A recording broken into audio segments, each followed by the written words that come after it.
Starbucks नाम तो सुना ही होगा। ये दुनिया का सबसे बड़ा कॉफ़ी ब्रांड है जो पर डे 40 लाख कप बेचता है। लेकिन इनके फाउंडर्स ने इसे कॉफ़ी ड्रिंक्स बेचने के लिए नहीं शुरू किया था। और अगर ये कॉफ़ी ड्रिंक्स नहीं बेचना चाहते थे तो ये क्या बेचना चाहते थे? आइए कहानी की शुरुआत करते हैं। स्टारबक्स की शुरुआत 1971 में यूएस के सिएटल शहर में जेरी बॉल्डविन, जेफ सिएगल और गॉर्डन वॉकर नाम के 3 दोस्तों ने मिलकर की, जो उस समय स्टारबक्स में कॉफी बीन्स, टी और स्पाइसेस बेचते थे। और शायद आज भी इनका यही बिजनेस होता अगर होवर्ड स्कल्स स्टारबक्स में एंट्री ना करते। आइए जानते हैं कैसे इस बंदे ने स्टारबक्स को दुनिया का सबसे बड़ा कॉफी ब्रांड बना डाला। 1953 में न्यूयॉर्क में एक मिडिल क्लास परिवार में जन्म होता है होवर्ड स्कल्स का। उनके फादर फ्रेड स्कल्स एक ट्रक ड्राइवर थे जो बिना किसी हेल्थ इंश्योरेंस के काम कर रहे थे। एक दिन ट्रक चलाते हुए उनका एक्सीडेंट हो गया और उनके पैर में इंजरी होने की वजह से कंपनी ने उन्हें बिना किसी कंपनसेशन के जॉब से निकाल दिया। एक छोटी सी अपार्टमेंट में रहने वाले स्कल्स परिवार के पास ज्यादा पैसे नहीं थे। होवर्ड अक्सर देखा करते थे कि कैसे उनके माँ बाप हर महीने का किराया जोड़ने के लिए परेशान रहते हैं। पढ़ाई में तो होवर्ड इतने अच्छे नहीं थे, लेकिन फुटबॉल में काफी अच्छे होने की वजह से उन्हें स्कॉलरशिप के जरिए नॉर्दर्न मिशिगन यूनिवर्सिटी में एडमिशन मिल गया। ये एक मौका था जो उनकी जिंदगी बदल सकता था, लेकिन उनका ये सफर इतना भी आसान नहीं था। उन्होंने पार्ट टाइम जॉब्स करके अपने खुद के खर्चे उठाए और एक बार अपनी पढ़ाई भी छोड़ने की सोची, लेकिन उनकी माँ ने उन्हें मोटिवेट किया। माँ ने कहा, हावर्ड, अगर तुम अब रुक गए तो तुम्हारी जिंदगी भी तुम्हारे पिता जैसी हो जाएगी। तुम्हें कुछ बड़ा करना होगा। डिग्री कंप्लीट करने के बाद होवर्ड ने जीरोक्स में एक सेल्स जॉब ज्वाइन की। यहाँ उन्होंने बिजनेस और मार्केटिंग के बारे में बहुत कुछ सीखा और 1979 में उनको हैमर प्लास नाम की एक कंपनी में काम मिला जो कॉफी मशीन से बेचती थी। यहाँ पर उन्होंने एक छोटी सी कंपनी के बारे में सुना जो सिएटल में काम करती थी, जिसका नाम था स्टारबक्स।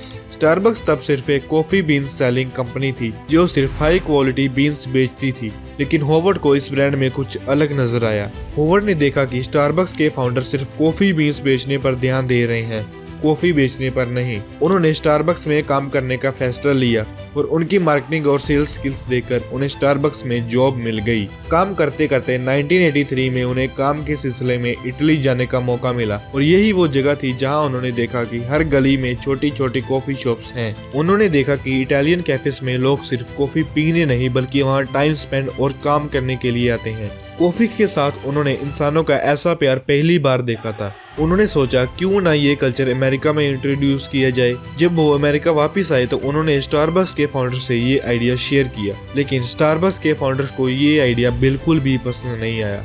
उन्होंने मना कर दिया और कहा कि वो सिर्फ कॉफी बीन्स बेचना चाहते हैं। होवर्ड ने डिसाइड कर लिया कि अगर स्टारबक्स इस विजन को एक्सेप्ट नहीं करेगा तो वो अपनी खुद की कॉफी शॉप खोलेंगे। लेकिन ये इतना भी आसान नहीं था। पैसे ना होने की वजह से उन्होंने इन्वेस्टर्स ढूंढने शुरू किए, लेकिन किसी को भी एक कॉफी कंपनी में इन्वेस्ट करने का इंटरेस्ट नहीं था। उनको 250 से भी ज्यादा इन्वेस्टर्स ने रिजेक्ट कर दिया, लेकिन उन्होंने हार नहीं मानी और फाइनली कुछ इन्वेस्टर्स ने उनके आइडिया में पोटेंशियल देखा और उनसे फंडिंग लेकर उन्होंने 1985 में अपनी पहली कॉफी शॉप इल जियोर्नाले शुरू की, जिसमें कस्टमर्स को फ्रेशली ब्रूड एस्प्रेसो, कैपुचिनो और लैटे सर्व की जाती थी। पहले ही साल में ये कैफे बहुत सक्सेसफुल हुआ और लोगों को ये कंसेप्ट काफी पसंद आया। होवर्ड का बिजनेस अच्छा भला चल ही रहा था और तभी कहानी में एक ट्विस्ट आता है।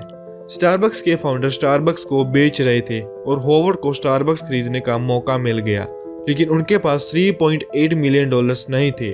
जैसे तैसे इन्वेस्टर से पैसे इकट्ठे करके उन्होंने स्टारबक्स खरीद लिया और इसका पूरा बिजनेस मॉडल चेंज कर दिया। High quality coffees, comfortable seating area, free WiFi जैसी फैसिलिटीज दी और उन्होंने एग्रेसिव एक्सपेंशन स्ट्रेटजी का इस्तेमाल किया, यानी फटाफट नए लोकेशंस पर स्टोर्स ओपन करने शुरू कर दिए और 1992 तक स्टारबक्स के अमेरिका में 165 स्टोर्स हो गए थे और इसी साल स्टारबक्स IPO भी लेके आ गया। 1996 में स्टारबक्स ने इंटरनेशनल एक्सपेंशन स्टार्ट की और पहली बार जापान में स्टोर ओपन किया और 4 साल के अंदर स्टारबक्स के 4000 से भी ज्यादा स्टोर हो गए और ये दुनिया का फास्टेस्ट ग्रोइंग कॉफी चेन बन गया। 2000 में होवर्ड स्कल्स ने इस्तीफा दे दिया और CEO की पोजीशन जिम डोनाल्ड के हाथ सौंप दी और 2007 आते तक स्टारबक्स के स्टोर्स 4000 से सीधा 15000 हो गए। सब कुछ बढ़िया चल रहा था, लेकिन तभी कहानी में एक ट्विस्ट आता है। 2008 के फाइनेंशियल क्राइसिस की वजह से स्टारबक्स के शेयर 50% तक गिर गए। स्टारबक्स की इस हालत को देखकर हॉवर्ड स्कल्स ने फिर से एंट्री कर ली और उनकी आने की खबर सुनकर ही स्टॉक प्राइसेस बढ़ने लगे। एंट्री करते ही उन्होंने 600 स्टोर्स को बंद कर दिया और अगले साल और 300 स्टोर्स को बंद कर दिया। फरवरी 2008 को 7,600 स्टोर्स को 3 घंटे के लिए बंद रखा और 1,35,000 एम्प्लॉयज को रीट्रेन किया गया और नए ऑटोमेटेड मशीन्स को हटाकर पुराने लामर्दो मशीन्स लगवाए ताकि कॉफी का वो पुराना आइकॉनिक टेस्ट लौट आए। इन ओल्ड क्लासिक मशीन्स के साथ उन्होंने डिजिटलाइजेशन पर भी फोकस किया और स्टारबक्स का खुद का ऐप लॉन्च कर दिया और आज ये ऐप स्टारबक्स की 30% सेल्स में कंट्रीब्यूट करता है।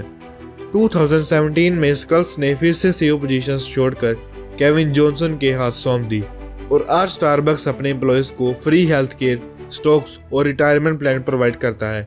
लेकिन इनके पिता अपने बेटे की इस कामयाबी को देखने के लिए आज इस दुनिया में नहीं रहे। अगर आपको ये स्टोरी इंस्पायरिंग लगी तो वीडियो को लाइक करें और ऐसी ही वीडियोस देखने के लिए चैनल को सब्सक्राइब करें और कमेंट्स में सजेस्ट करें कि नेक्स्ट वीडियो किस पे बनाऊं।